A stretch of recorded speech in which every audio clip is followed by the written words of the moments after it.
नमस्कार दोस्तों, जय श्री राम। मैं आप सभी से एक बात शेयर करना चाहता हूँ। मुझे पता भी नहीं था और मैं काफ़ी समय से वायरस से संक्रमित हूँ। जी हाँ, आपने बिल्कुल सही सुना, मैं काफ़ी समय से एक वायरस से संक्रमित हूँ। हाल ही में सोनम वांगचुक जी ने भी बताया था अपने चैनल से लाइव आकर कि वो भी इसी वायरस से संक्रमित है और शायद हमारे देश के अधिकतर राष्ट्रभक्त आज इस वायरस से या तो संक्रमित हैं या जल्द ही वे संक्रमित हो जाएंगे। और उनके हिसाब से इस वायरस का संक्रमण हमारे देश में जितना अधिक फैलेगा, यह हमारे देश के लिए उतना ही बेहतर है। मैं बात कर रहा हूँ BMIC वायरस की, जो भारत से निकलकर पूरे दुनिया में फैल गया। Boycott made in China virus. उन्होंने यह भी बताया कि जिस देश ने भी इस वायरस के संक्रमण को अपने अंदर पनपने दिया, जिस देश के राष्ट्रवादियों के अंदर यह वायरस फैल गया, वह देश आज नई ऊंचाइयों को प्राप्त कर रहा है।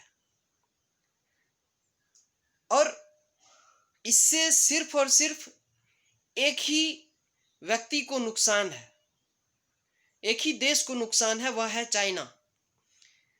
शायद यह उन बहुत कम वायरसों में से है जिसका कि हमें लाभ होता है, ना कि कोई हानि।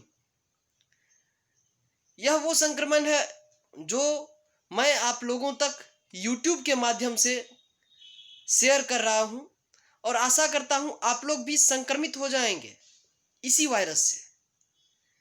और अपने संक्रमण को आप रुकने मत दीजिएगा।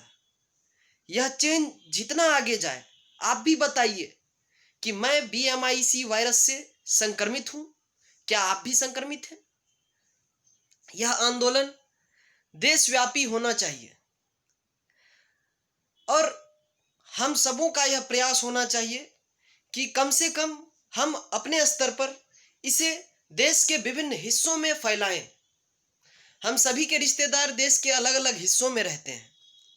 मैं बिहार से हूं, मेरे कुछ रिश्तेदार लखनऊ के हैं और उनके कुछ रिश्तेदार कश्मीरी पंडित भी हैं।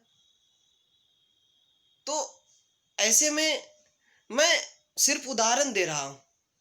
ऐसे में यह संक्रमण हम पूरे देश तक फैला सकते हैं और एक एक व्यक्ति की भागीदारी काफी महत्वपूर्ण है।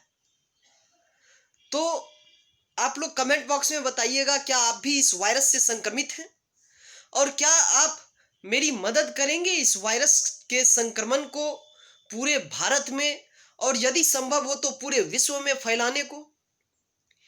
यदि आज भारत को बिना हथियार उठाए, यदि चीन डी एस्केलेशन कर रहा है, तो इसके पीछे कहीं ना कहीं इस वायरस के संक्रमण का बहुत बड़ा हाथ है। मैं मानता हूं सैनिकों में झड़प हुई, हमारे कुछ सैनिक उनके नापाक सैनिकों से लोहा लेते शहीद हुए और उनके नापाक इरादों को नस्तो नाबूद भी कर दिया। हमें अपने सैनिक पर, अपने सेना पर गर्व है, प्रधानमंत्री मोदी पर गर्व है, जिस प्रकार से उन्होंने सेना के साहस को कम न होने देने के लिए स्वयं लद्दाख तक पहुंच गए और बिना रेस्ट किए सीधे उनसे जुड़े। यह वास्तव में काफी बड़ी बात है। जो एक सामान्य व्यक्ति के लिए मुश्किल है, वह एक 70 वर्ष का बूढ़ा व्यक्ति। वास्तव में प्रधानमंत्री नरेंद्र मोदी जी हम सब से कहीं अधिक युवा है। ठीक है दोस्तों, मेरी यही आप लोगों से इच्छा है कि आप लोग भी इस वायरस से संक्रमित हो जाएं और इस संक्रमण को और आगे फैलाएं, इसे देशव्यापी बनाएं, इसे विश्वव्यापी बनाएं। भारत माता की जय, वंदे मातरम। अपना ध्यान रखिएगा और याद रखिएगा, मैं हूं आपका दोस्त चिराग, भगवा प्रेमी से।